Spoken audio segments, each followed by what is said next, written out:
नमस्कार साथियों, स्वागत है आप सबका हमारे वीडियो कंटेंट में।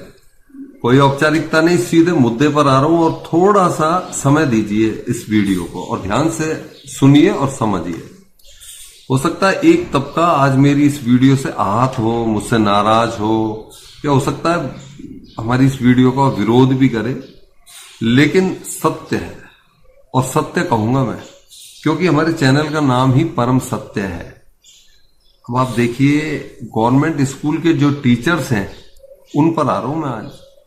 तनख्वाह वो हो मत पूछो आप, मतलब कोई सोच ही नहीं सकता इतनी तनख्वाह है। अब आप देखिए कि देखो, दो चीजें बताऊंगा। मैं ये नहीं कह रहा कि सारे गवर्नमेंट स्कूल के टीचर ऐसे हैं, नहीं, अच्छे भी हैं, ऐसा नहीं है, लेकिन उनकी संख्या कम है।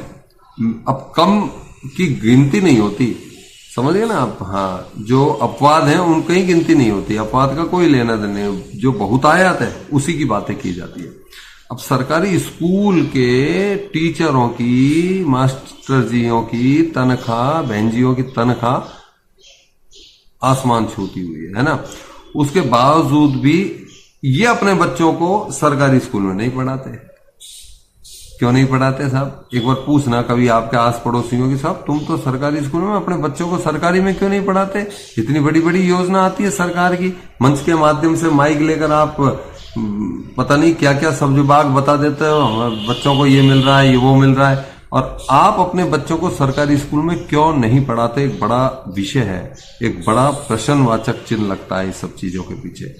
और जो दूसरे मैं मुद्दे पर आ रहा हूं वो आप जरा ध्यान से सुनना। देखो, होता क्या है कि शिक्षक दिवस मनाए जाते हैं, शिक्षक दिवस पर शिक्षकों को सम्मानित किया जाता है कि साहब बहुत बढ़िया हो गया, और ये वो एक बच्चा मेरिट आ जाता है, एक बच्चा आईएएस बन जाता है, तो वो भी बताता है साहब स्कूल में बड़ा मास्टर जी ने बड़ा योगदान दिया। एक क्लास में 50 बच्चे पढ़ते हैं, चलो 50 नहीं 40 मान लो, 35 मान लो, चलो एक इस क्लास में 35 बच्चे पढ़ते हैं।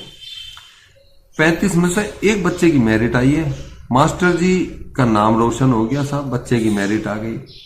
34 कहां गए? यदि मास्टर जी आप ही पावरफुल होते तो 34 के 34 बच्चे टॉपर हो जाते। एक बच्चे की ब्रिलियंस थी, खुद की भी आपने किया होगा, आपने तो सबको पढ़ाया बराबर, उसको 10-5% फालतू पढ़ा दिया होगा, लेकिन जिस बच्चे की मेरिट आई है ना, वो बच्चे की अपनी ब्रिलियंस थी, अपनी दिमाग था उस बच्चे का। यदि आप पावरफुल हो, यदि 34 के 34 बच्चों की मेरिट आनी चाहिए। चलो मेरिट भी नहीं आते तो 20 बच्चे, जो 15 बच्चे जो फेल हो जाते हैं, जिनके बैक लग जाती है, या तो देखो दोनों ही बात है, या तो आप दुबात करते हो, देखो आप अदरवाइज मत लेना, मैं बिल्कुल सच कह रहा हूं, या तो आप दुबात करते हो कि उनको नहीं पढ़ाते, इनको पढ़ाते हो, पास होने वालों को तो पढ़ाते हो, फेल होने वालों को नहीं पढ़ाते आप। तो या तो वो उनकी ब्रिलियंस ही अपनी कि वो आपसे पढ़ता है, पढ़ना जानते हैं, पढ़ने की जिज्ञासा रखते हैं। और दूसरा यदि ये है कि यदि आप ही पढ़ाते हो तो फिर सब बच्चे टॉप होने चाहिए, फिर एक ही टॉप क्यों निकलता है, ये बताइए आप। तो ये 2-3 चीजें ऐसी हैं सरकारी स्कूल के टीचर की, ये पोल खोलती हैं कि वास्तव में सरकारी स्कूल का टीचर करता क्या है। अब देखो, मैं इस पर ज्यादा जिदा वैसी नहीं करूंगा, ये अंतहीन बहस है, और ये कोई सब्जेक्ट भी नहीं है कि सरकारी स्कूल के टीचर को क्या क्या काम दे रखे हैं। सरकारी स्कूल के टीचर कई बार वो करते हैं कि साहब हमको पता नहीं सरकार ने क्या क्या काम दे रखे हैं, आंगनवाड़ी के साथ जोड़ दिया, मेडिकल के साथ जोड़ दिया, ये काम कर दिया, वो काम कर दिया। वो इसलिए कर दिया श्रीमान जी, आप लोग अपना काम प्रॉपरली नहीं कर पाते। आपको एक काम दिया हुआ है बच्चों को पढ़ाई कराने का, बच्चों को पढ़ाने का, लेकिन वो नहीं हो पाता। और एक सबसे बड़ा कटु सत्य मैं यहाँ बताने जा रहा हूँ, सरकारी स्कूल की कई स्कूल ऐसी हैं जिनमें नामांकन बच्चों के हैं, नाम मात्र के, समझ गए? ऐसी स्कूल बताऊं मैं आपको जहां बच्चे पढ़ रहे हैं 20, और वहां 4-6 टीचर लग रहे हैं। 6 टीचरों की तनख्वाह देख लो, एक बच्चे पर एजुकेशन का सरकारी खर्च यदि आप देखोगे तो आपके कान में से धुआं निकल जाएगा, इतना जबरदस्त खर्चा होता है।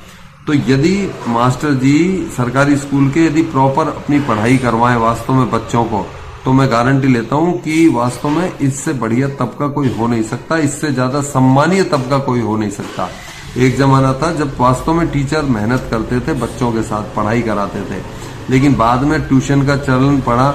उन्होंने कहा स्कूल में नहीं पढ़ेगा तू तो ट्यूशन आ जाना, फिर वो ट्यूशन व्यूशन शुरू हो गए और आज स्थिति है सरकारी स्कूल की बदहाल स्थिति में है। नामांकन नाम मात्र के हैं और मास्टर बहन जी जो है, जो भी है टीचर्स हैं, वो अपना पूरी तरह ध्यान नहीं देते स्कूल पर, इसलिए सरकारी स्कूल की ये हालात हुए पड़े। अपनी अगली वीडियो में फिर एक सत्य को लेकर उजागर करूंगा। तब तक के लिए जय हिंद, वंदे मातरम।